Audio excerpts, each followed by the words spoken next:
What's up, family? Welcome back to another legendary reaction video, man. Let's go. I will never forget this. I never had a player to do this. So I remember us going to Chicago. Now we're in suit and tie. We're sitting in the locker room. We just walked in the locker room. Now remember, Michael Jordan walks into our locker room, suit and tie. I'm like, what the hell is he doing in our locker room? Is he coming to, to the training room? Well, what's going on? So he walks by me, he walks by Kevin, we get to Randy with me, he said, lace him up, it's gonna be a long night. I'm like, did he just come in our locker room? I didn't know what to say, I was shocked. He had 60 that night. He had 60 points that night. Well, he told you what was going to happen. He said it's going to be a long night, man. So, I mean, at the end of the day, he challenging you. KG had never seen me play against Mike. We in Chicago, it's my rookie year. And I got about 24 going into the fourth quarter. JR is having a good game. So I'm quiet. I always stay quiet when I play Mike. I didn't talk too much. So as we come out the timeout, I'm on, y'all. I can't even explain it. We come out of the fourth quarter, KG like, man, keep going at his ass. Serve him. He can't guard you. Yo, keep killing that nigga, yo. Keep killing that nigga. Boning him, yo. Straight up. You having a good game, Joe. Keep going. I was quiet. I'm looking at him like, I think he should have just kept quiet and now he amping him up, man. chill. Because Mike was literally right there. The nigga right here. Mike can hear me. So I double back like, yeah. I don't care. Keep going at him. Too strong for this dude, man. So as I say that, I feel it. So Mike looked at me, looked at KG. Hands on hips, legs locked. The nigga stabbed me for about 15 seconds. I was like, Mike, he don't know the rules of the game, man. He's just a young puppy. You know what I mean? Hey, look, Mike, he don't really know how I see him and Mike having a conversation. So he's like, he don't really know he excited, whatever. So now MJ on the back leg joint. Okay, he talking? Okay, yeah, huh? And Mike looked at him again like, okay. Looked at me like, okay. I said, what you looking at me like that for, right? I can't even really describe the next like 6 to 7 minutes of play, yo. Went to the fourth quarter, man. That man got about 17 quick. We down 25 now. It was just that 2. Mad, looking at KG, looking at me, looking at KG. It got bad quick, yo. I come to the joint and they know this. That's what happened, man. Prepare for the wrath. I mean, when you bark up the wrong tree, that's what happened, man. And you've been on the run when you not got back on the floor, got back, had to rebound, and you feel like you on defense all the time. You come to the bench like this. So I was like, Jay, man, my bad, dog. I'm sorry, man. I'm sorry. He like, it's cool, man. I told you, just shut your ass up, man. You're not fun. So you got in between the Gatorade there where you like, damn, and next thing you know, we over there like this. And Mike came down, okay, young fella, okay, damn, young fella, damn, y'all done, damn. He let y'all know, like, look, welcome to the league. I understand your adrenaline, your energy got the best of you. I ain't expect you to be that tired already. Young fella. Never talk shit to Mike ever again in life. My rookie year, we were playing the Chicago Bulls, and this is Michael Jordan's 3rd or 4th year in. Okay. And we were playing an exhibition game in some obscure place. And most veterans do not like to play in exhibition games. They want to get to the real thing. Yeah, because at the end of the day, they know the playoffs really matter than to get to the championship. Regular season games is just ways to, get adjusted, get accustomed. If you got new attributes and new individuals in the team, shuffle them around, see what work. You filling out your team, right? Know where y'all going to be at sustainable-wise. I'm a wide-eyed, energetic rookie, and we're playing this exhibition game, and Michael's going through the motion. And Chuck Person, who's on my team, who's a trash talker as well, is like, can you believe Michael Jordan, the guy everyone's talking about, who's supposed to be able to walk on water, you're out here killing him, Reg. This is in the first half. He's like, you should be talking to him. He's like, you're right, Michael, who do you think you are? The great Michael Jordan? That's right, there's a new kid on town, right? If you ain't initiated yourself on your own to talk, and you had to get someone else to give you some type of boost or motivate you to talk, the truth behind the motivation is you should have just stayed humble and did what you had to do. Just said nothing. Kind of looks at me and starts shaking his head. So at half, I have 10, and he has 4 points, right? I'm doing all this talking. He's like, okay. Into the game in the second half, he ended up with 44, and I ended up with 12. So he outscored me 40-2. And as he's walking off, he's like, be sure and be careful. You never talk to Black Jesus like that. Okay, I'm so sorry. I'm so sorry, Black Jesus. So we got Chicago Bulls coming in town, and unfortunately, I got a sprained ankle, you know, and so. Did you say fortunately? Unfortunately. Oh, okay. Unfortunately, I enjoy guarding Mike because he was, you know, the one thing I did with Mike is I never got him pissed off. You know.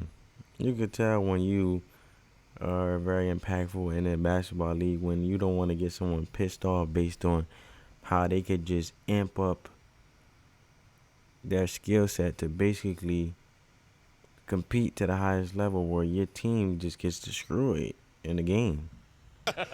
He make a shot, you say, good shot, Mike. You know, you don't talk trash to him so he can go off for 60. You know, you try to kill him with kindness. Yeah. You don't try to talk trash to him. So they're getting off the bus. We're done with shoot around, and we're walking out, and MJ says, B. Scott, what's going on? I said, what's up, MJ? He said, man, I hear that you're not playing tonight. I said, no, I sprained my ankle. He said, who's guarding me? I said, Anthony Peeler. He said, 50. 50. So I told Anthony Peeler, listen, MJ, he's probably going to go for about 50 tonight on you. So just don't piss him off, you know, just be cool. He ended up with 54. So this can Close to 60, just about. you probably could print. You know, I'm playing in my my camp against O.J. Mayo. He was a top high school kid coming out, and I never met him first time. In front of my camp, he starts this thing about you can't guard me, you can't do this. You know, I got my campers here, so I can't really go where I want to go because of all my camp.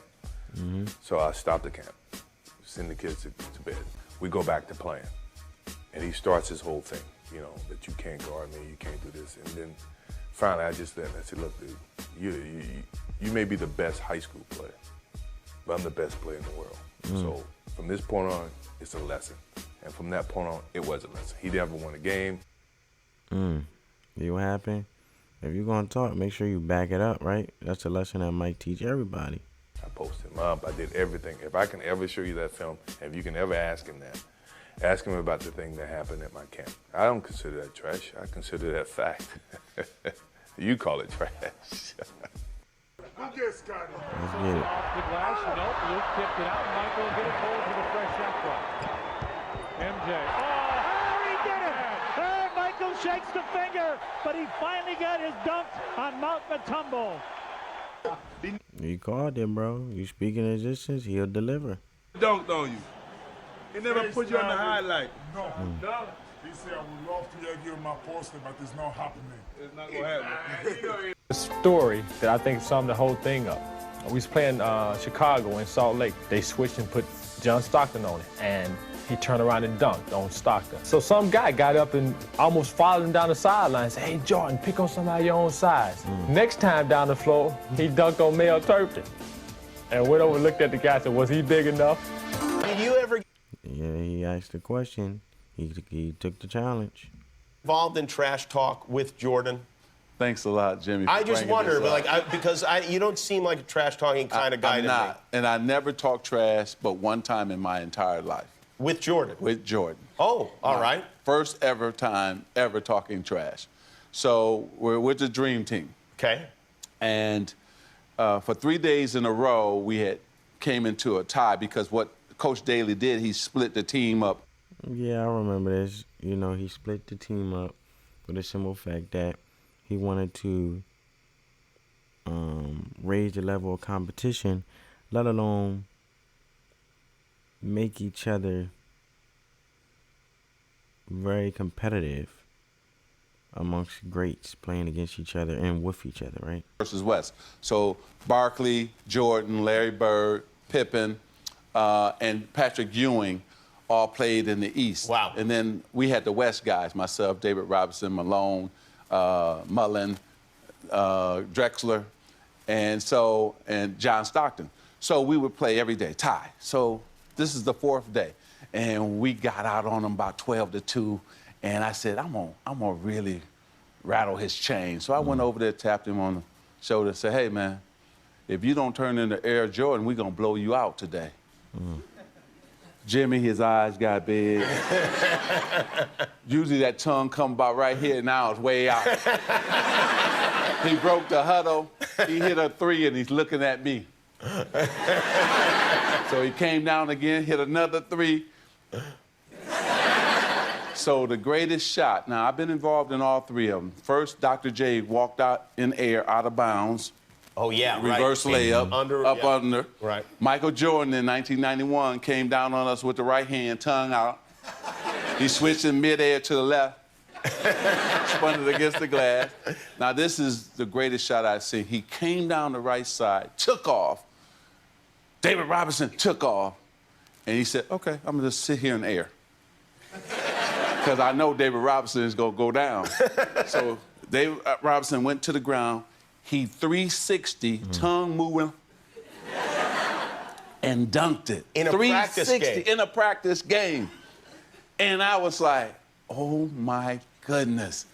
And I was just stunned, and all of us were stunned to see him hang in the air that long and 360.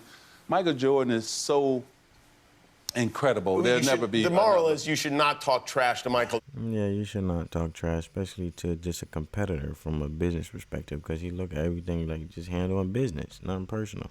Yeah. Thank you. Say 360, you mean like it was like full, like this, all the way?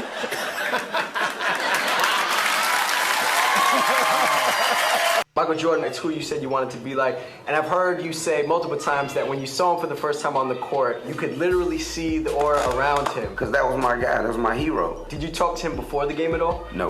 It was just strictly... It was the first time I ever talked to him was that year, playing in the rookie game.